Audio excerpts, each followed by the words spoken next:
Victorian doing? He's sashayed off. Everybody's sashaying off, I guess.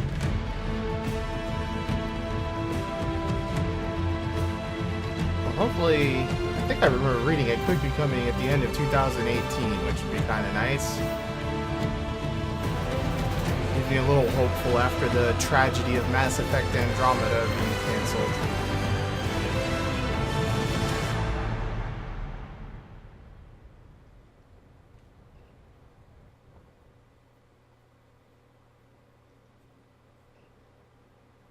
Do we get like a real epilogue now? We do. Over the next several months, the Inquisition carefully gave over many of the duties it had held. Do I have to press A, or is it going to keep going?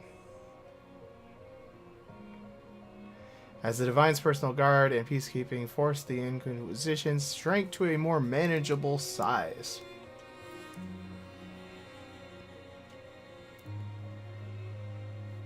Many who had served went home, though the remaining force was still enough to give pause to any who might threaten the Divine's plans.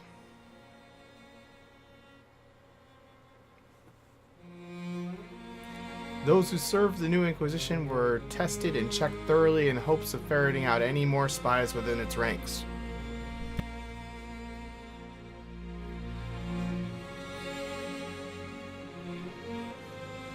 With the dragon's breath disrupted and any hope of a swift victory dashed, the Qunari retreated back to the north.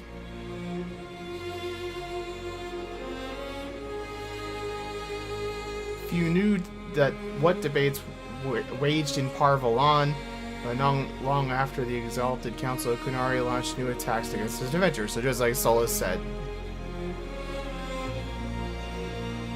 Their aggression caught the already unstable Imperium off guard. Tevinter was soon mired in a war many feared it could spread across Thetis.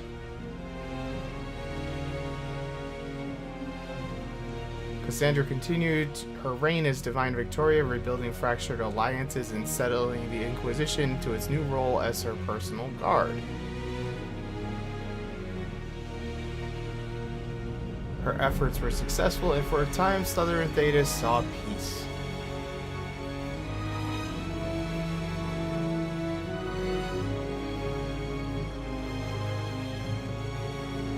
Cassandra also spent time in the Hunterhorn Mountains north of Orlais, where she worked to rebuild the Seekers. Oh, that's good.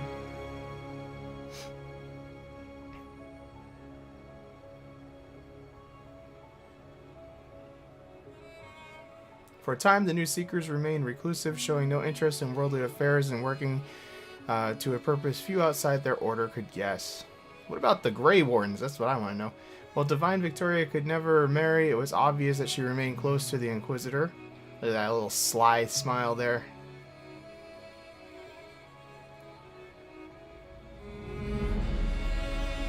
Their romance, as impossible as it was sincere, became the subject of courtly songs about the woman who went to the Maker, leaving the man she loved.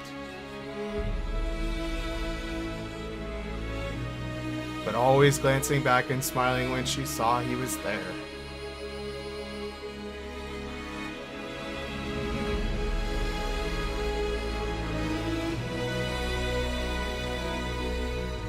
Vivienne was elected Grand Enchanter of the Circle of Magi, but her inauguration was not as triumphant as she had hoped.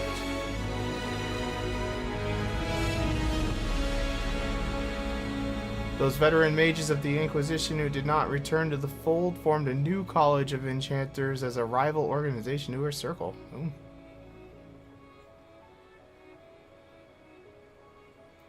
The two institutions settled into an uneasy coexistence across the south, vying for power.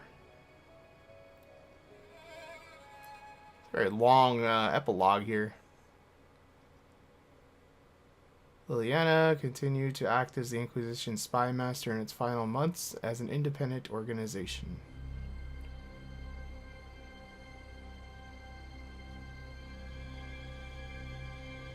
During this time, she shared many of her responsibilities with her most trusted agents, including Charter, Rector, and Harding. I assume those are the birds. Many believed that Liliana feared what lay on the horizon and was grooming successors in anticipation of the challenges ahead. So it sounds like there's going to be a big time skip if Dragon Age 4 does pick up this story.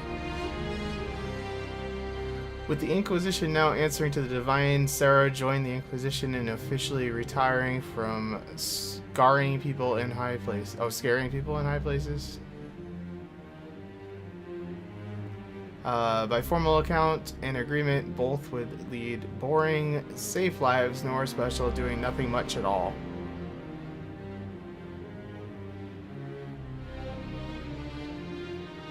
And with that comforting lie, those empowered continued their fragile lives as though all was back to normal.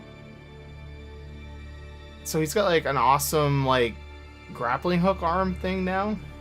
Meanwhile, Red Jenny, an entirely separate person, not at all collectively embodied by Sarah, the Inquisitor, and countless friends,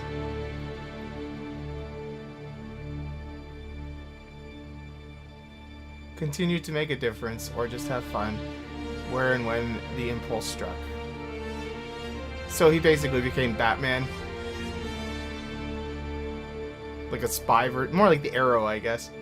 With frequent visits to her Whittle, of course. What the hell's Whittle? I don't remember Whittle. Perhaps the most unnerving was Sarah's standing offer to the Divine.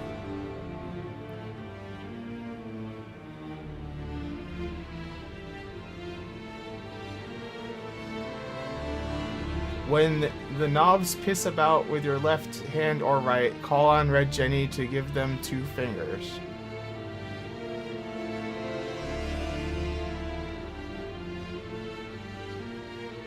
Varric took up the role of Viscount, and with the help of his friend Hawk, rebuilt Kirkpaul's damaged infrastructure. Well, that's nice.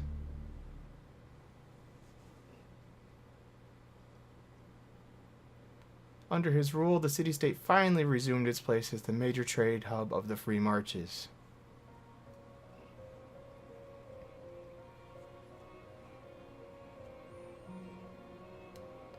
He continued to ignore all mail from both the Merchants Guild and the Prince of Starkhaven.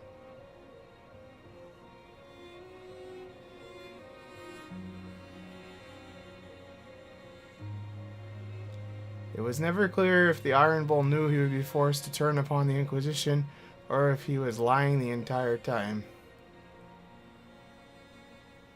It's like super duper dead there. Regardless, after his death, Tal-Varashoth mercenaries across Orlais and Ferelden were looked upon with suspicion. I am bummed that they did that to Iron Bull, but I guess it makes sense. Those who remained in the south found their lives even harder as a result. I mean, it's kind of cool that there's consequence and betrayal and stuff like that, I suppose, but it feels like one that you just had no control over. After the Inquisition transitioned into a peacekeeping role, Cullen returned to serve as the commander of its forces. But in real life, you don't have control over a lot of things too, so I guess that makes sense. Under his leadership, the Inquisition protected the Divine's interests while enforcing new standards of security.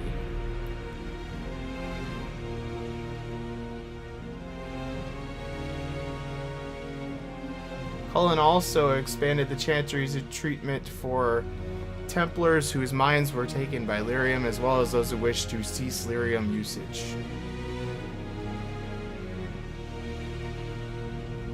And as chaos reigned in the north and threats of the Divine lurked in every shadow, Cullen remained ready to serve.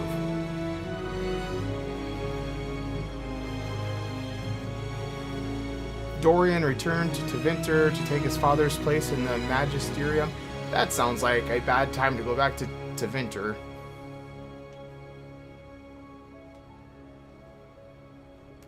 As rumors flew about the Imperium's infighting, Dorian was spoken of often as a voice of resistance against corruption. Well, good for him. He was all right in my book. Along with Magister Tilani, he formed a group called the Lucerni to restore and redeem Tevinter, a fight many thought hopeless.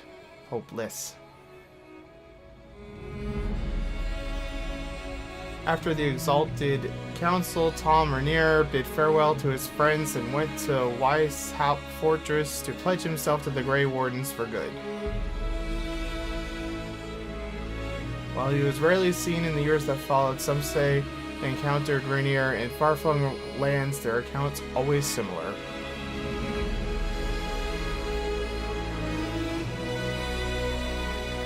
Rainier carried out the duties of the Wardens, but always found time to help others along the way.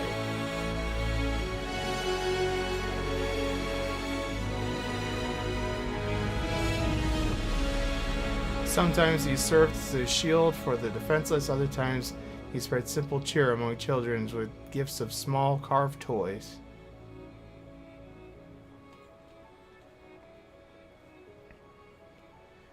After easing the Inquisition's transition into the Chantry, Josephine returned to Antiva and her family.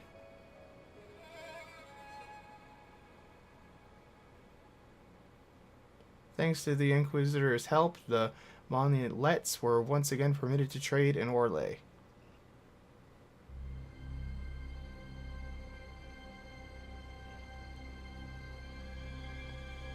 The next few years were a busy time, and many ships with their family crests were built and set sail against from Antiva's harbors.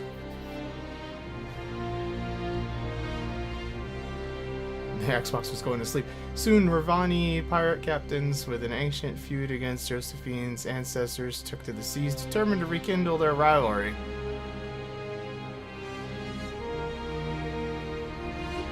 Apart from Josephine's sister, Yvette, nearly eloping with a dashing pirate prince on one occasion, they took the development in stride.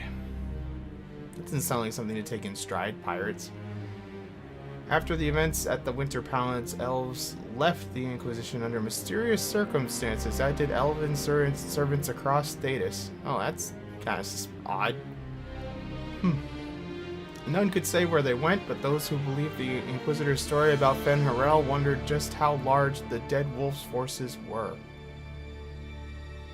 I feel bad if we have to just go kill millions of elves in the next game. And what the ancient elven rebel had planned.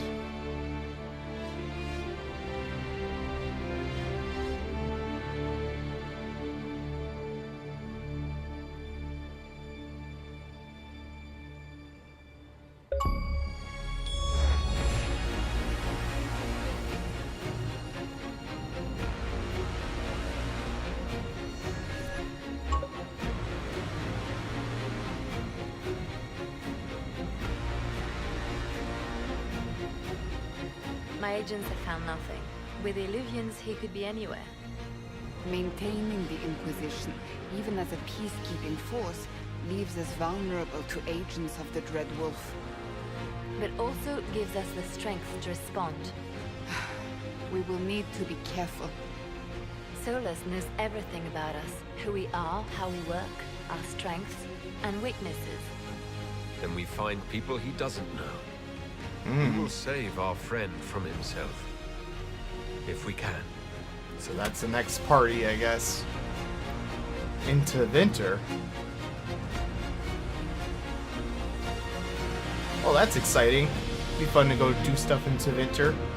Anyway, thanks for watching. It's been a real long time since I started this, like 300 and something episodes. 3 years? I don't know. Maybe 4 years? I don't remember when this came out. Long time ago. 3 years.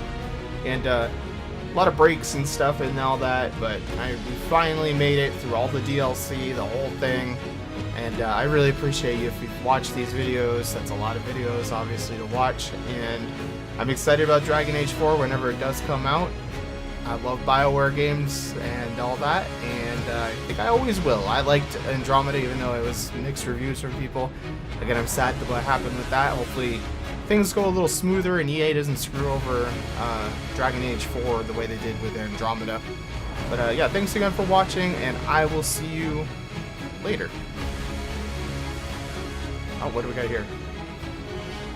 To all of you who played Dragon Age Inquisition, who laughed, cried, and reached out on social media, who made fan art and comics and cosplay and jokes, thank you. Dragon Age Inquisition was a labor of love. Without you, it would never have been possible. Your support and passion touched us deeply. We hope that in some small way this game touched you as well. Bury your blade and raise it high. Well, it did. Thank you, BioWare.